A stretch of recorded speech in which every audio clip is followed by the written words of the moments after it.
Chris Paternassimian, bonjour. Bonjour Jean-Michel. Vous avez rejoint et vous êtes en charge de nous livrer des chiffres, des informations, des questions sur l'évolution de la pandémie en Côte d'Ivoire. Oui Jean-Michel, on a des raisons d'y croire parce qu'on remarque que depuis hier, le nombre de contaminés régresse sensiblement. Alors, depuis hier, on a enregistré... Voilà, c'est une très bonne nouvelle. Depuis hier, on a enregistré 185 nouveaux cas confirmés, 60 nouveaux guéris et 2 nouveaux décès sur un total de 4 493 cas actifs. Voilà, et comme je le disais, les cas actifs, ce sont des personnes qui sont malades, mais qui sont sous traitement actuellement.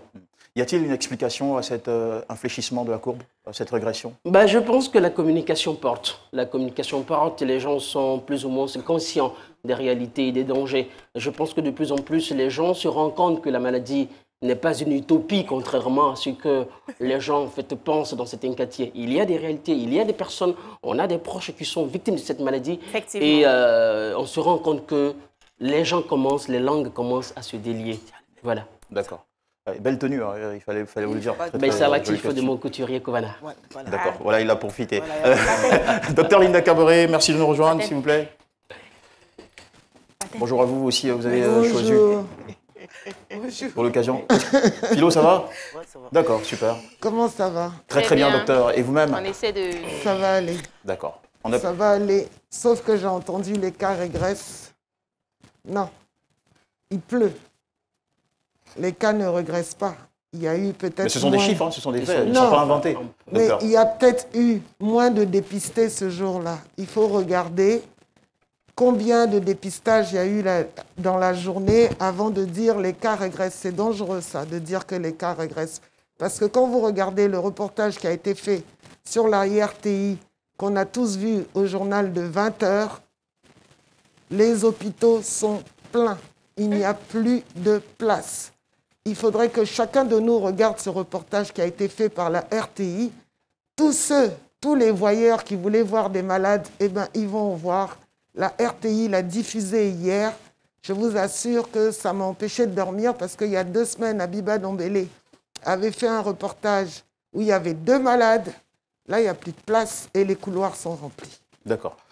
N'empêche que Chris Paternassimian essayait d'expliquer que non, les chiffres mais c'est le mot, ça a régressé. Donc c'est une explication statistique. Ça a régressé parce qu'il y a ça la semaine dernière, on était à 430 et aujourd'hui... Attendez, demain, il n'a pas plu aujourd'hui beaucoup. D'accord. Bon, voilà, on va poursuivre cette émission, docteur Linda Caboret, avec les préoccupations de la toile, n'est-ce pas? Oui. Alors, docteur Linda, on a remarqué qu'il y a des zones où le virus évolue de manière agressive.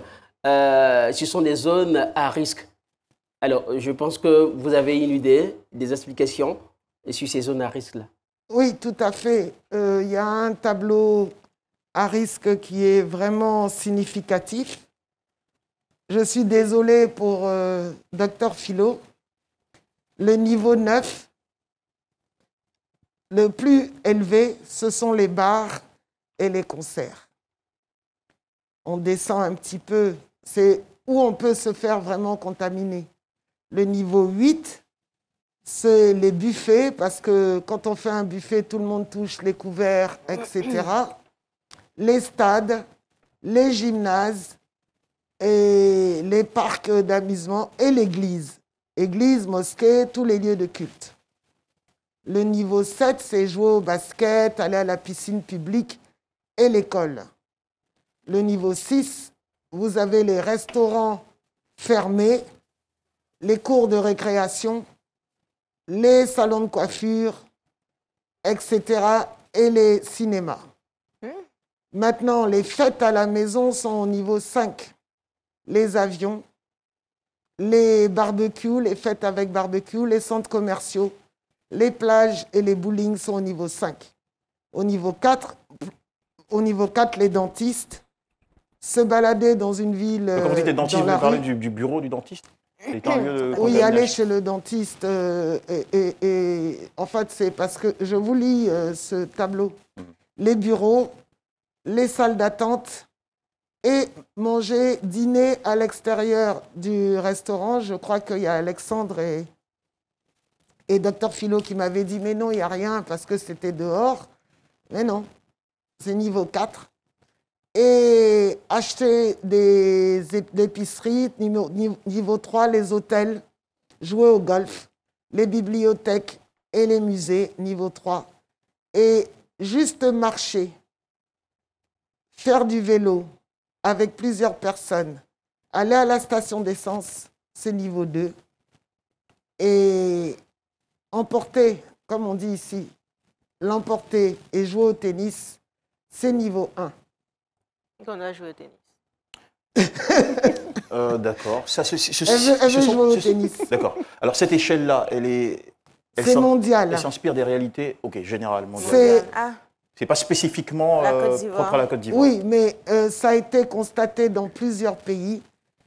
Les plus dangereux, c'est pas pour rien que les bars et boîtes de nuit sont encore fermés parce que c'est le niveau 9. De toute façon, ça me donne éviter les buffets. Je crois qu'on avait montré un film un jour où il y avait le buffet, il y a une personne, tout le monde avait été contaminé à la fin du repas parce que tout le monde touche les fourchettes.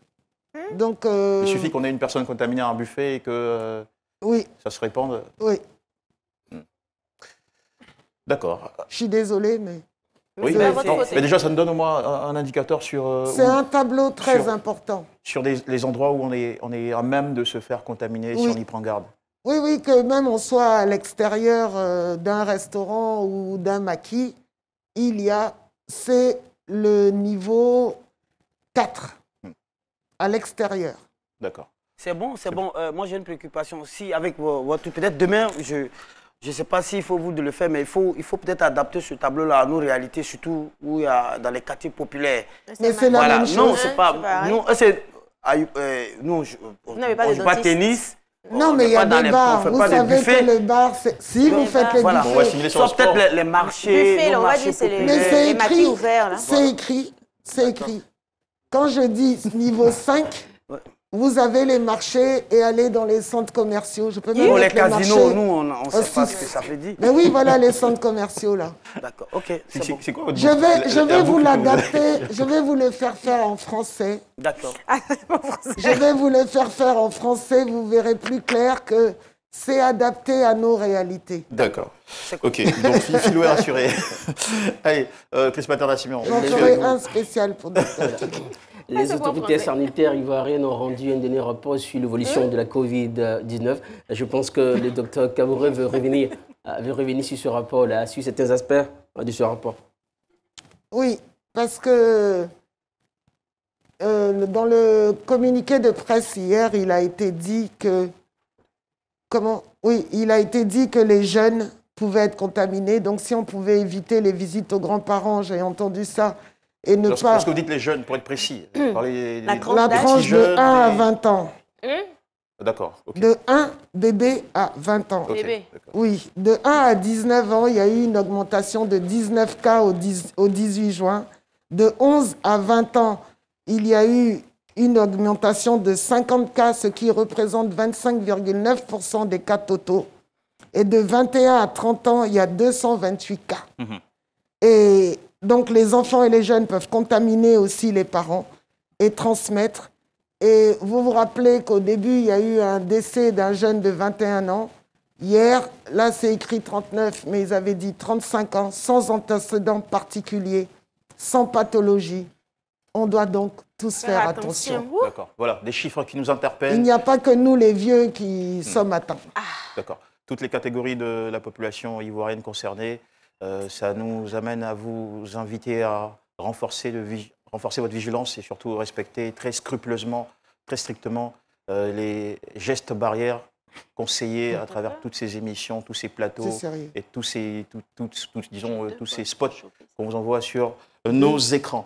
Mesdames et messieurs, merci beaucoup d'avoir suivi cette émission. Merci beaucoup, Dr Lina Kaboré, mon cher Chris Paterna-Simeon. Merci, Cassandra. C'était un plaisir de vous avoir. Alixar qui continue de se renseigner, de prendre des infos à côté. Docteur Philo, merci aussi à vous et à toute l'équipe des techniciens qui participent au succès de ce programme, à la régie. Et surtout, merci chez vous à la maison de faire comme d'habitude, être toujours devant vos écrans à 12h pour nous suivre. Demain, Caroline Da Silva, jusqu'à la fin de la semaine. En attendant, je vous souhaite beaucoup de bonheur.